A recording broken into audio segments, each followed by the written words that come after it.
All right, we'll open it up for questions for the head coach.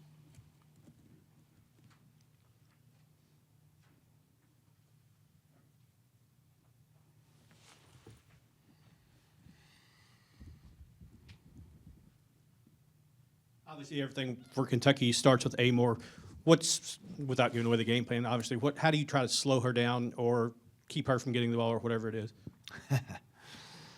Yeah, it's a good question. Her usage rate in the pick and roll game is as high as anybody we've seen in the country. Probably her and Van Lith in terms of the usage rate. It's over 40%. So when you analytically look at how many pick and rolls you're going to have to defend, that's just her, They run it for others as well. Their backcourt, as you mentioned, is really, really talented. So, I don't think you're certainly not gonna stop her. I think you've got to find your places to pick to contain her. You've got to, within your defensive system, play to your strength as best that you can. And then you've got to maybe give her different looks, and that's something that I think is kind of an in-game thing too, to see what kind of looks maybe is best for you. So, she's a very talented player, and so she does. You're right. I mean, it starts with her.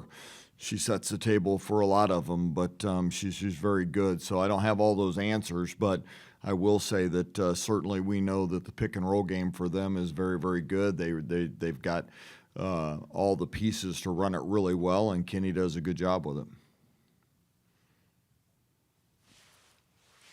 I wish Kenny was coming off the pick and roll instead of Amor. Sure, we could get that to happen. Yeah, sure. He He might probably have wishes eligibility I left. was doing some things out there too. Coach Kevin Fielder from EMA Online. You mentioned Georgia, Serena on your team as well.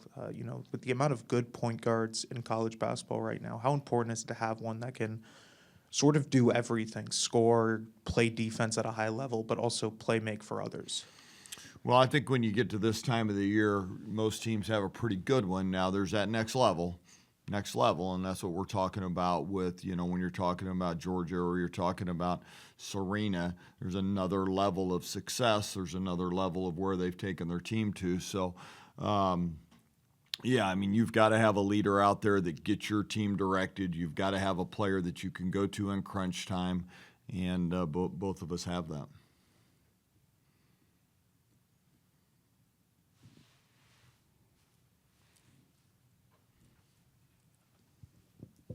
On the topic of Serena, it seems like her scoring has sort of increased ever since Aoka went out. Was that sort of a concerted effort to try and get her to score a little bit more, or was that just the natural consequences of not having Lee out there? Well, both. When we've had enough balance in our scoring all year that the shots weren't going to be distributed to one player, but certainly with Lee getting, I don't remember how many shots she was averaging, but let's say 15 to 20, and we wanted to get her that many touches. Those touches are going to be distributed, and certainly Serena is going to get some of those. Now, the concerted effort on our part was to move her around as much as we could and see where that gravity, you've heard me say this numerous times about the gravity of where the defense is drawn to and how can you play off of that. Well, certainly without Lee, we lost some of that gravity. And so Serena became some of that in other areas of the floor, and we were able to play off of that. And so some of that was scoring, some of that was distribution as well.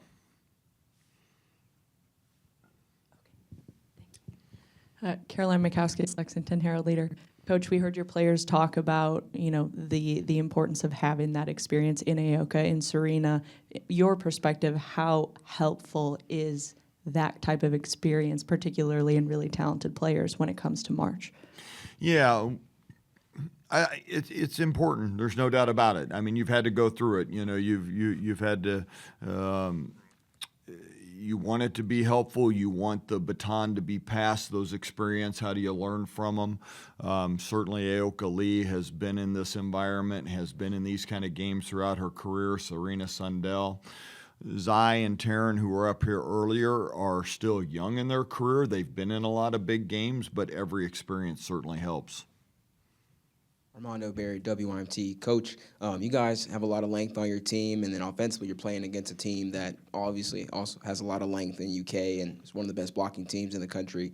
How do you feel like that matchup pairs up that we're going to see on Sunday? Yeah, they're big. There's no doubt about it. They're as big as any team we've played all year. And you talk about the length, but they can put out a lineup of 6'7", 6'5", 6'4", and they will. And they'll certainly play the two bigs at times together. And so they're, I think, very talented that way. You're not going to have many wide open shots. That's one of the things that we try to do at our end. We don't want to give wide open shots. We want to keep our length in front as best we can and force those contested jumpers. So, I expect this game will be a lot of contested shots. I expect this game will be who can make the most contested shots, and certainly Kentucky will be a challenge at their end, and we hope that we're a challenge at our end, because you're right, we have the same, we have pretty good length as well, and with Lee back in, that's a difference for us defensively. It vastly different. Yesterday's game had really the size difference of the two teams, right? There's not really a whole lot you can take from our game yesterday to what's going to be tomorrow's game. But yes, both teams have good size, and certainly Kentucky is one of the bigger teams in the country.